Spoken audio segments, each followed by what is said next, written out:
আসসালামু আলাইকুম, শুভরাত্রি। আশা করতেছি সবাই ভালো আছেন।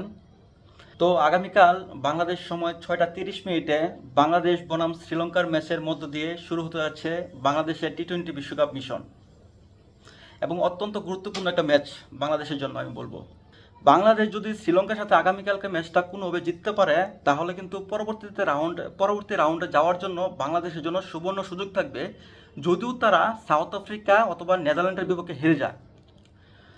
এখানে কারণটা হচ্ছে কি, শ্রীলঙ্কা কিন্তু অলরেডি ফার্স্ট ম্যাচ সাউথ আফ্রিকার সাথে যে ম্যাচটা খেলছে, ওরা কিন্তু 76 রানে অল আউট হয়ে গেছিল, যে কারণে কিন্তু শ্রীলঙ্কার রান রেট যথেষ্ট কম, এবং এটাই কিন্তু বাংলাদেশের জন্য প্লাস পয়েন্ট।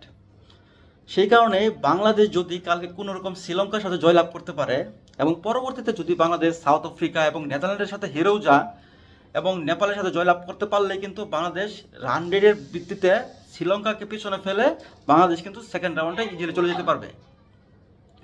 তো বাংলাদেশের জন্য অতি গুরুত্বপূর্ণ ম্যাচ হতে যাচ্ছে কালকে। যাই হোক, আপনি যদি আগামীকালকের বাংলাদেশ বনাম শ্রীলঙ্কার ম্যাচটা দুই দলের মধ্যে কম্পেয়ার করেন, তাহলে আমি বলবো দুই দলেরই 50-50 চান্স রয়েছে জয়লাভ করার জন্য।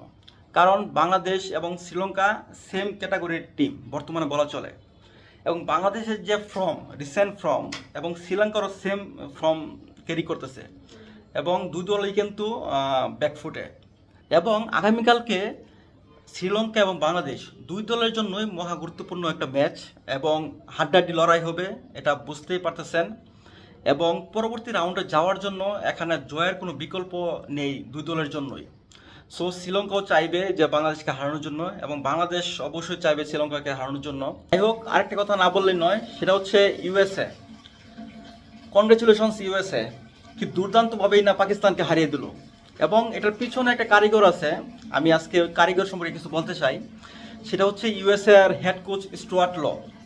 2024 টি-20 বিশ্বকাপের এই চমক দেখানোর দল ইউএসএ এর প্রধান হেড কোচ হচ্ছে আপনার স্টুয়ার্ট ল, যিনি কিনা বাংলাদেশের সাবেক প্রধান কোচ। এবং এই স্টুয়ার্ট ল তার নিয়ন্ত্রিত দলটি কিন্তু বিশ্বকাপের আগে বাংলাদেশকে ডমিনেট করে হারিয়েছে, এবং পরপর দুইটা ম্যাচ।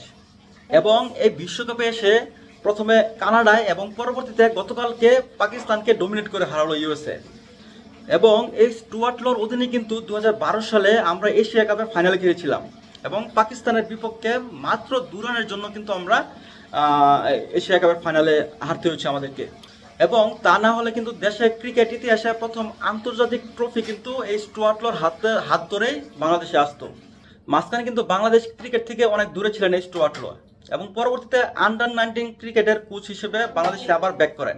এবং তার অধীনে কিন্তু আন্ডার-19 এশিয়া কাপ জয়ের পর আন্ডার-19 বিশ্বকাপে কিন্তু খুব ভালো করেছিল বাংলাদেশ দল, যদিও আনফরচুনেটলি পাকিস্তানের কাছে হেরে যায় বাংলাদেশ টিম।